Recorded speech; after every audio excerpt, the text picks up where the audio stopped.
So welcome to another demonstration of our DCS5 system. In this example, we're going to be using the tilt and shift lens with the paddle light, and I've chosen those because we have a sample here where we have a fingerprint on the inside, so the concave section of this spoon. So this is actually a latent mark, but this principle and this lighting and camera technique would also apply if this was powdered, processed with cyanoacrylate, or even on the recover system.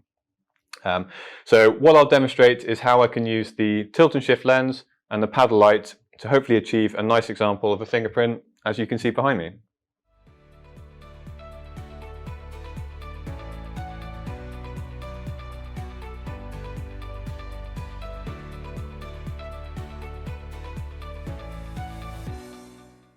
These two images clearly demonstrate the benefits of using the tilt and shift lens on these tricky angled surfaces. On the right hand side we have the image that I captured using the tilt and shift lens.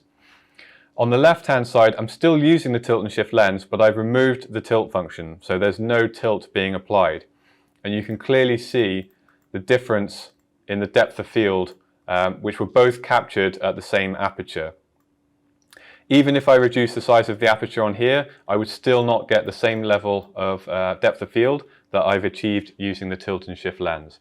So this is another great example of why we use the tilt and shift lens on these difficult samples. So in the next sample we have a glass deodorant bottle that also has some more porous adhesive stickers on. So this would normally be needed to be treated sequentially with a fluorescent dye, as it already is treated with superglue, but sometimes the adhesive stickers can be a problem for kind of dye staining. So this is another great example where we can go straight to the reflective UV without the need for subsequent treatment. Okay, so in this case we have the quartz lens with the UV filter. So this is going to be another case of experimenting with the position of the 82S UV.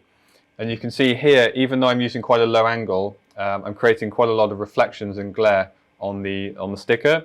So in this case, if I change the angle to this side, you can see that the reflections are no longer present. And once again, having a much lower oblique angle gives me much more contrast than a higher, more incident angle. So in this case, optimally, I would like to be around here. So here's the mark in the DCS software. Once again, I will go to the superglue toolbox. And first I will grayscale the image, invert, so we have black ridges, and in this case again I will try enhance to process the image. Once again I could also try sharpen, or probably in this case smooth, which will just help to clean the image a little bit and remove any artifacts and speckles.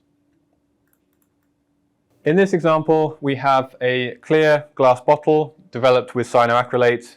So we're going to demonstrate our go-to technique for this, which is using the goosenecks for illumination. So another example here where we have a clear glass bottle developed with cyanoacrylate, and we're going to use the goosenecks, which is normally one of the go-to light sources for this technique. So we'll just position the clamp on the desk here, and that will allow me to position each side of the gooseneck. As always, remember the polarizing filters that you have on the ends of each of the light sources. This can dramatically increase the contrast and also help remove reflections.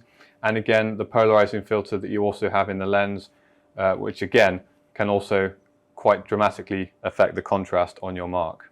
Just before we capture the image, I'll just bring your attention to a setting that's often overlooked in the DCS, which is the capture delay.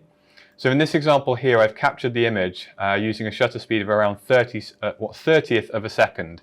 And you can see that the image is a little bit blurry, caused by the camera shake of the mirror.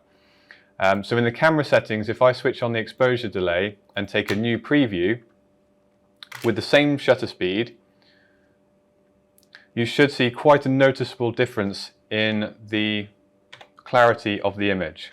So this was before, and this was after. So if you're ever capturing images with a relatively slow shutter speed, then you can use the exposure delay to help sharpen the image even further.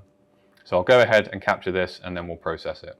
Once in the software, as this is a superglue developed mark, I will go to the superglue toolbox, where we have the option for clear plastic and visual superglue. You can always click on the little camera icon here to give you a little bit of a background as to how they perform slightly differently. In this case, I will invert the image and then click Enhance, and this will perform a nice job of evening out any irregularities with the exposure of the image caused by the goosenecks, which may be not preventable. If you need to, if I zoom in further, you can also sharpen the image further, but in this case, I feel that I do not need to apply that. And also smooth is a useful function if you need to remove any kind of noise or small dots or speckles in the image as well.